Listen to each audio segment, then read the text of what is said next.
बेटा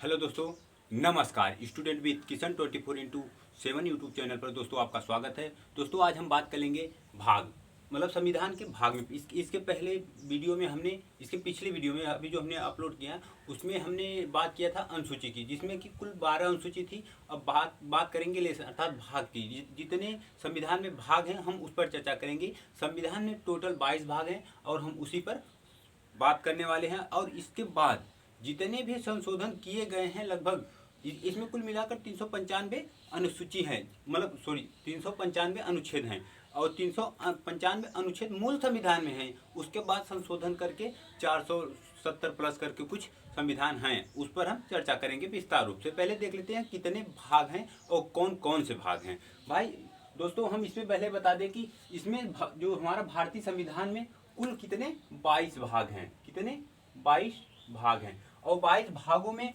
हम अलग अलग देशों से हमने एकत्रित करके और संविधान को बनाया है। वो जो भारतीय संविधान है उसे हमने बनाया है।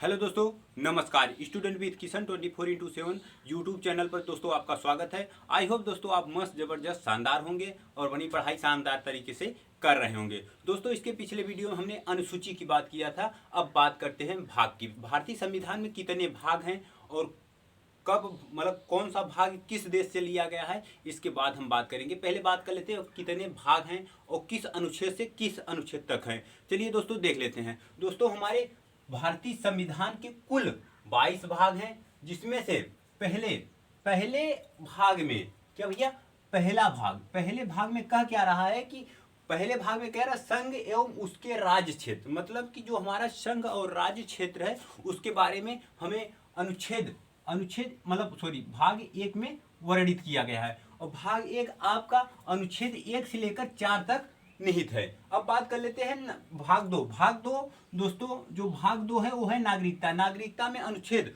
5 से लेकर 11 तक है। यह दोस्तों आपका ब्रिटेन से लिया गया है। हम इस पर चर्चा करेंगे जब हम अनुच्छेद पढ़ाने लगेंगे तब। दोस्तों यह अनुच्छेद 5 से लेकर 11 तक है। अब बात कर लेते हैं भाग 3। भाग 3 में दोस्तों मौलिक अधिकार है, जिसमें हमें मतलब कि धार्मिक स्वतंत्रता, शिक्षा की स्वतंत्रता और शोषण के विरुद्ध अधिकार और हमारी जो मतलब व्यक्तिगत स्वतंत्रता है, इस सब के बारे में हमें मौलिक अधिकार अनुच्छेद 12 से लेकर 35 तक है। इसमें आपको मतलब पूर्ण रूप से स्वतंत्रता दी गई है। किस किस अनुच्छेद में क्या क्या, किस अनुच्छेद में किस तरह की मतलब कि हमको स्वतंत्रता दी गई है, उसके बारे में हम विस्तार रूप से अध्ययन करेंगे जब हम अनुच्छेद डिस्कशन करेंगे। अब बात कर लेते हैं भाग 4। दोस्तों भाग 4 में हमको नीति निर्देशक तत्व, दोस्तों नीति निर्देशक तत्व, और दोस्तों ये मौलिक अधिकार है, ये आपका यूएसए से लिया गया, यूएसए से लिया गया है। और जो दोस्तों भाग 4 है नीति निर्देशक तत्व,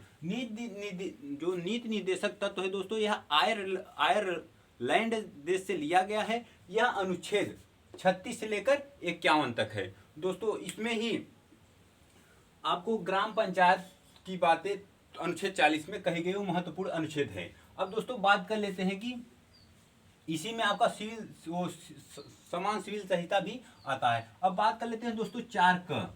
ये दोस्तों यह संविधान मतलब इसे संशोधन करके, ये मूल संविधान में नहीं था, इसे संशोधन करके लाया गया है। अब मूल संविधान में देख लेते हैं हमारा जो मौलिक कर्तव्य है। दोस्तों मौलिक कर्तव्य हमारा शुरू में 6 था, अब 7 है। सॉरी दोस्तों, मौलिक कर्तव्य हमारा 10 था, अभी 11 है। ओके दोस्तों, अब बात कर लेते हैं, यह अनुच्छेद 51 क में है। 51 क में, 51 में नहीं, 51 क में है। ओके दोस्तों, अब बात कर लेते हैं अनुच्छेद भाग 5। भाग 5 में संघ की बात की गई है। किसकी भैया, संघ की बात कही गई है 52 से लेकर 151 तक। ये भैया अनुच्छेद है, याद रखिएगा, यह है अनुच्छेद। इसी में आपका राष्ट्रपति, उपराष्ट्रपति आदि सब आते हैं। अब बात कर लेते हैं भैया राज्य।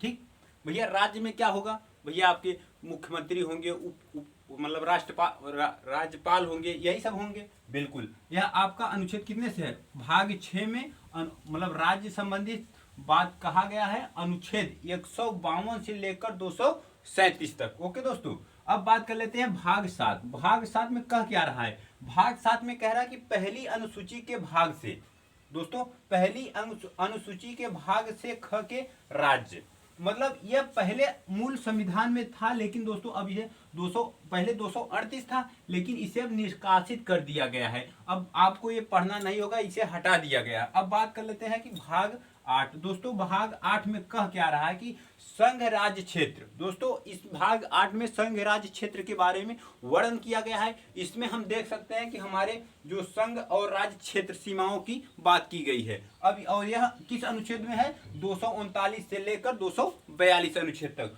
दोस्तों जो मोस्ट इंपोर्टेंट उठा रहेंगे हम उसे डिस्कशन करते चलेंगे। अब बात कर लेते हैं कि भाग 9।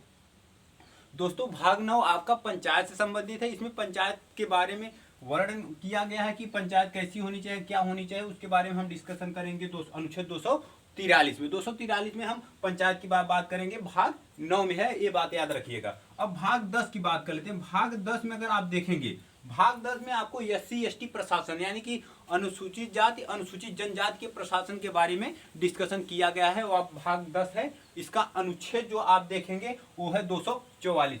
अगर आपको क्वेश्चन में पूछ ले, जैसे क्वेश्चन में पूछे कि SC/ST मतलब अनुसूचित जाति और अनुसूचित जनजाति के प्रशासन के बारे में किस भाग में या तो किस अनुच्छेद में, अगर भाग पूछे तो 10, अगर अनुच्छेद पूछे तो 244 आपको बताना है। ओके दोस्तों, अब बात कर लेते हैं कि भाग 11। भाग 11 में क्या है दोस्तों?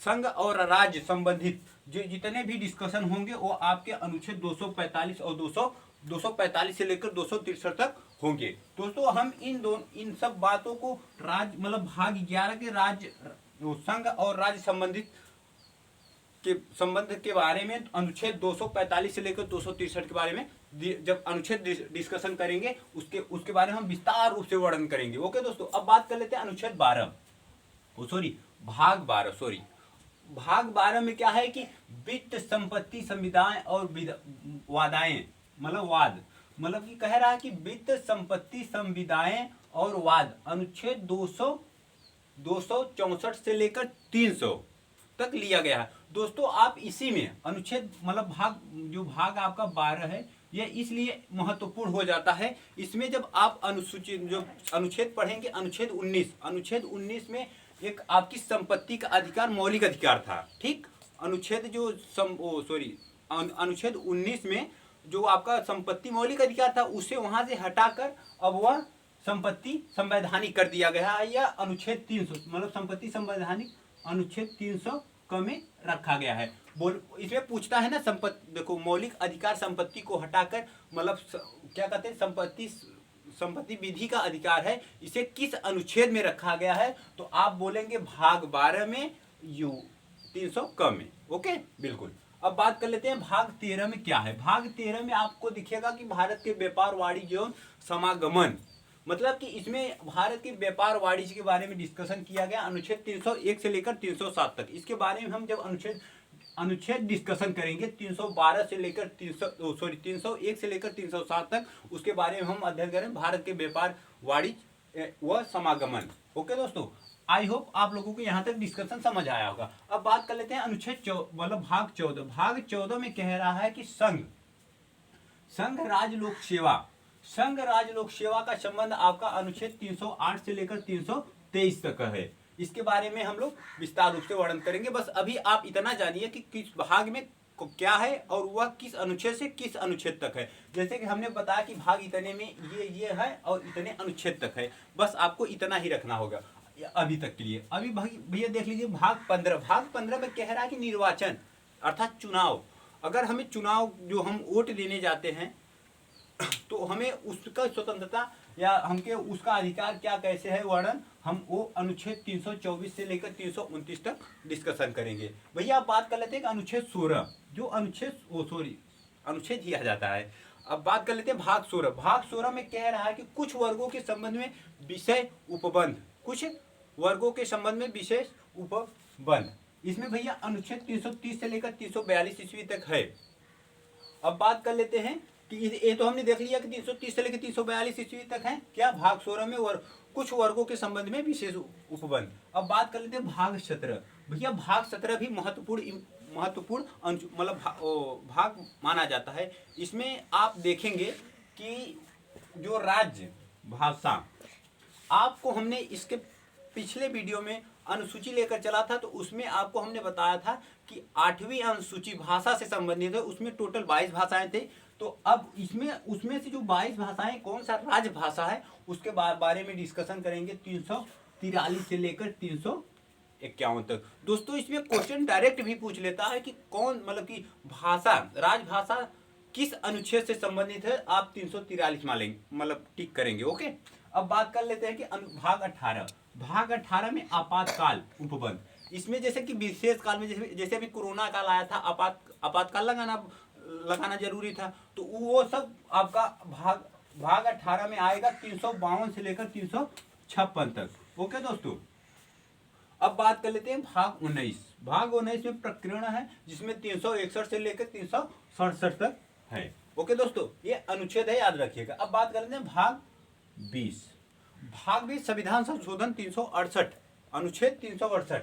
ओके दोस्तों, ये जो आपका 368 है ये भी महत्वपूर्ण एक भाग है, और इसका जो अनुच्छेद 368 है ये भी याद रखना। डायरेक्ट क्वेश्चन पूछता है इसमें कहता है कि भारतीय संविधान संशोधन किस अनुच्छेद से संबंधित है, तो सीधा